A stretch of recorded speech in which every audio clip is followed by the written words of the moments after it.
আজকাল স্কুলের ব্যাগগুলো ক্রমশই ভারী হয়ে যাচ্ছে, তাই না? শুধুই ভারী ভারী আর মোটা মোটা বই। সকালবেলা স্কুল, দুপুরবেলা টিউশন আর বিকালে হোমওয়ার্কের ভিড়ে জীবনের মজাগুলো ক্রমশই যেন হারিয়ে যেতে বসেছে। তাই সেই মজাকে ফিরিয়ে আনতে তোমাদের জন্য আমরা নিয়ে এসেছি ঈশপের গল্পের এক মস্ত বড় সম্ভার। তাহলে চলো শুরু করি আজকের গল্প, এক সিংহ ও খরগোশ।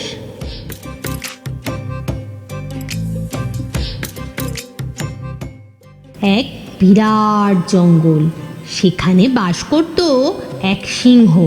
সে ছিল পশুদের রাজা। তাই সে প্রত্যেক দিন বহু পশুকে মেরে তার খিদে মেটাতো। যারা বেঁচে ছিল তারা ভয় ভয়ে দিন কাটাতো। কি জানি কবে সিংহ এসে তাদের ওপর ঝাঁপিয়ে ফেলে তাদেরকেও মেরে ফেলে।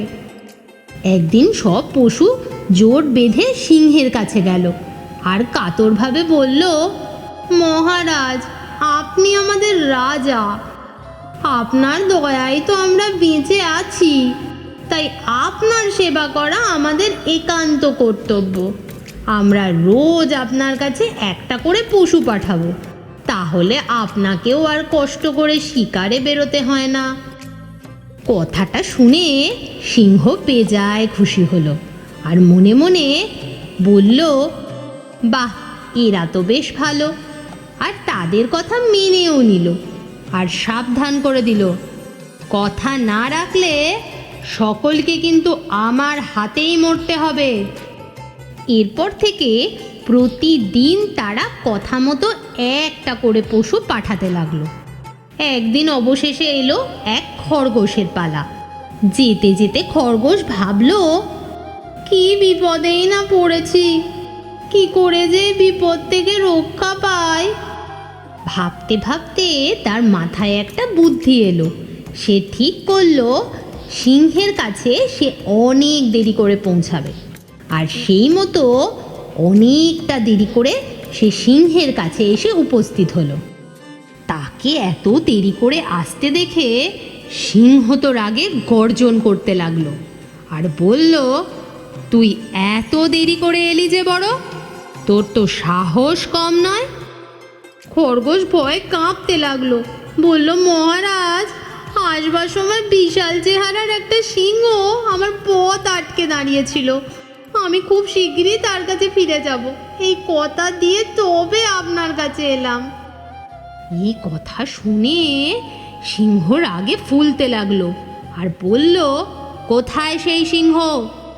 এক্ষুনি তার কাছে আমাকে নিয়ে চল। এরপর খরগোশটা সিংহকে একটা কুয়োর কাছে নিয়ে এলো আর বলল, দেখুন মহারাজ, ভালো করে কুয়োর জলের দিকে তাকিয়ে দেখুন, ওখানেই রয়েছে ওই সিংহ। জলের দিকে তাকাতে নিজের প্রতিবিম্বকে দেখে সেটাকে আরও একটা সিংহ ভেবে গর্জন করতে করতে সিংহটা কুয়োর জলের মধ্যে ঝাঁপ মারল। ব্যাস, আর কিছুক্ষণের মধ্যেই জলে ডুবে সিংহটা একেবারে মরে গেল।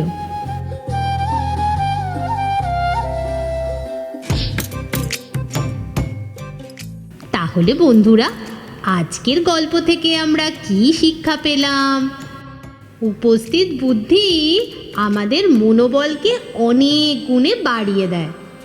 আশা করি ঈশপের গল্প তোমাদের ভালো লাগছে। আর এমনই আরও মজাদার গল্প শুনতে আমাদের চ্যানেলটিকে ফলো করো এবং সাবস্ক্রাইব করে পাশে থাকো। শীঘ্রই ফেরত আসবো আবারও একটি নতুন ঈশপের গল্পকে সাথে নিয়ে। তাহলে আজকের মতো এখানেই শেষ করলাম, কেমন?